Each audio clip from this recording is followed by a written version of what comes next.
नमस्कार, आप देख रहे हैं बी इंडिया न्यूज। मैं हूं संध्या, आपके साथ रुक करती हूं इस वक्त की खास खबर की ओर। लखनऊ से बिग ब्रेकिंग न्यूज। लखनऊ में रक्षा मंत्री राजनाथ सिंह ने कहा कि वीरांगना उदा देवी पासी का उदाहरण सामने है। देशभक्ति को जाति और धर्म में नहीं बांधा जा सकता है। वीरांगना उदा देवी ने दलित महिलाओं को 1857 के स्वतंत्रता संघर्ष में शामिल होने के लिए संगठित किया। ऐसी और तमाम खबरें पाने के लिए बने रहिए हमारे साथ। इस खबर में फिलहाल इतना ही। जल्दी मिलते हैं किसी और खास खबर। उनकी गौरव गाथा को दो और वजहों से याद किया जाना चाहिए। पहली बात, उदा देवी जी की कहानी हमें आत्मसम्मान सिखाती है, हमारे अंदर स्वाभिमान की भावना पैदा करती है।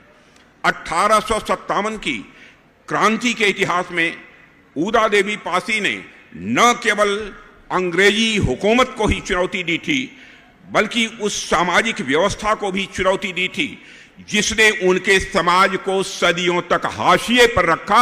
उस व्यवस्था को भी उदा देवी पासी ने चुनौती दी थी। उन्होंने यह सिद्ध किया कि देशभक्ति और वीरता किसी जाति या वर्ग की सीमा में नहीं बांधी जा सकती है। देशभक्ति और वीरता किसी जाति की सीमा में नहीं बांधी जा सकती है। लखनऊ की लड़ाई में उन्होंने दिखाया कि स्वतंत्रता की ज्वाला हर हृदय में प्रज्वलित हो सकती है। वह समाज चाहे सबसे उपेक्षित ही क्यों न हो, उसके हृदय में भी यह देशभक्त की ज्वाला सदैव प्रज्वलित रहती है। दूसरा, उदा देवी की कहानी ने आजादी की लड़ाई में महिलाओं की भूमिका को रोशन किया है।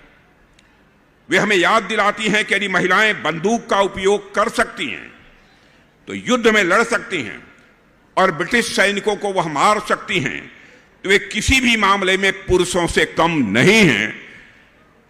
और इसीलिए उदा देवी को न केवल उनकी वीरता के लिए याद किया जाएगा, बल्कि मैं मानता हूं कि उन्हें एक ऐसे लीडर के रूप में भी याद किया जाना चाहिए जिन्होंने दलित समाज से आने वाली महिलाओं को ब्रिटिश शासन के खिलाफ हथियार उठाकर लड़ने के लिए संगठित करने में भी अपनी महत्वपूर्ण भूमिका निभाई थी।